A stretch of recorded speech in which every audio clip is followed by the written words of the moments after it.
Arsenal finished second 3 years in a row. Then last season, they finally won it. But here's the strange part. The things that make them favourites to win it again aren't necessarily the same things that won them the title in the first place. Winning a Premier League once is difficult. Defending it is a completely different problem.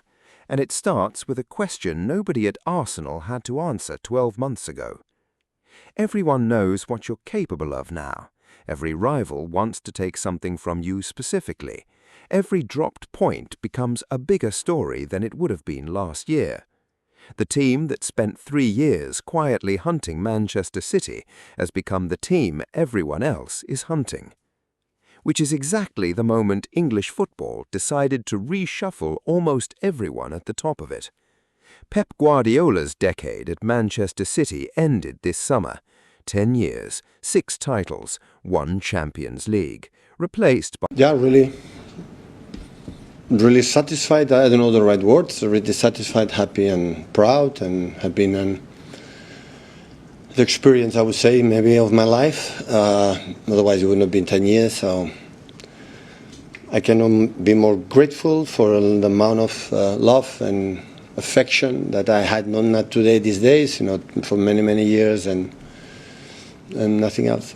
By Enzo Maresca, a manager now facing the single hardest job in the sport. Chelsea moved on to Xabi Alonso, who arrived to find a squad that had finished as low as 10th place the season before, their worst domestic finish in years, more of a repair job than a title project. Liverpool changed managers too. Manchester United only made their head coach's job permanent back in January, which means this is effectively the first time he's being judged over a full season rather than a caretaker stretch. Roughly half of the division walked into this season needing to answer the exact question Arsenal already answered years ago.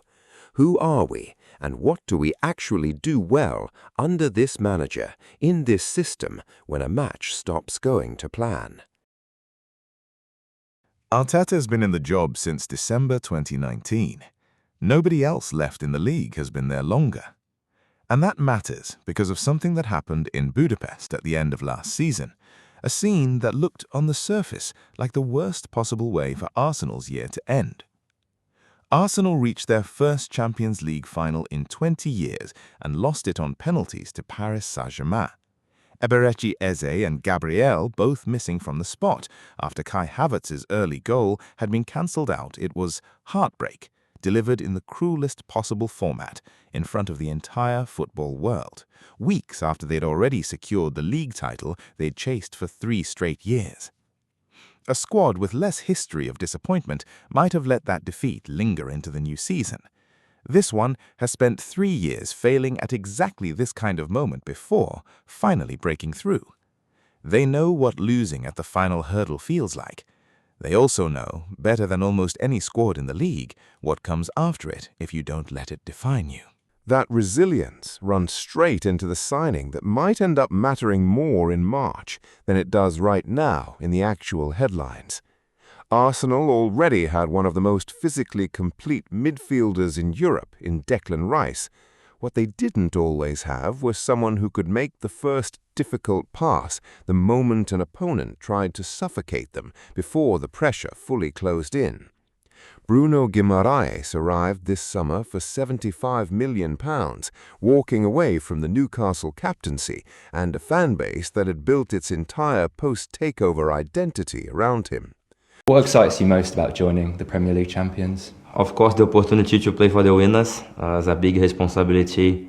To wear this shirt that's very traditional. Every person in my family is excited to be here, to live in London. So everything, I'm very excited. I think the manager is amazing. Always when I face Arsenal, always hard to play. And now I'm enjoying Arsenal, and I hope we can live many things together. That's not the language of a squad player filling a gap. On paper, it's a midfield upgrade. In practice, it's an answer to the specific teams that give Arsenal the most trouble, the ones that sit deep, absorb pressure, and dare them to break a low block down without giving anything away in transition. Rice cleans up the moments Guimarães clubbed win physically. Guimarães solves the moments Rice can't solve technically. And that gap doesn't always show up in August. It shows up in March, against a team parked on the edge of its own box with 60 minutes still to survive, in exactly the kind of match that decided nothing over a single afternoon and decided everything over a full season. Which is where the quieter advantage comes in, the one that never makes a highlight reel. Titles rarely get lost in September. They get lost in February and March, when legs are heavy and concentration is the first thing to go. Rice and Martin Zubimendi both played enormous minutes last season across a title win and a run to a Champions League final. Arsenal never really had a genuine replacement for either of them that didn't visibly drop the team a level. Now they do, and that matters more once a Champions League campaign is stacked directly on top of a full title defence, both competitions pulling at the same small group of players every single week from September through to May. None of it guarantees anything. A bad injury run can undo a title defence in a month. William Saliba's fitness is a real question. Bukayo Saka's workload is a real question. Whether Arsenal can keep their defensive numbers intact while scoring enough to stay clear of a chasing pack is a real question too, one Arteta hasn't tried to explain away.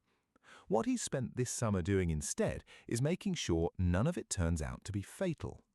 Arsenal spent 3 years learning how to finish second. Last season, in a stadium in Budapest, they were reminded exactly how much that kind of heartbreak still hurts, even after finally winning the league that had eluded them for 22 years. This season, the harder question isn't really whether Arsenal can win the Premier League again, it's whether anyone else has actually figured out how to stop a team that's already been through the worst of it and come back knowing exactly what it's doing. If you enjoyed this video, please consider subscribing, leaving a like, commenting below, and sharing it with other football fans. Thank you for watching.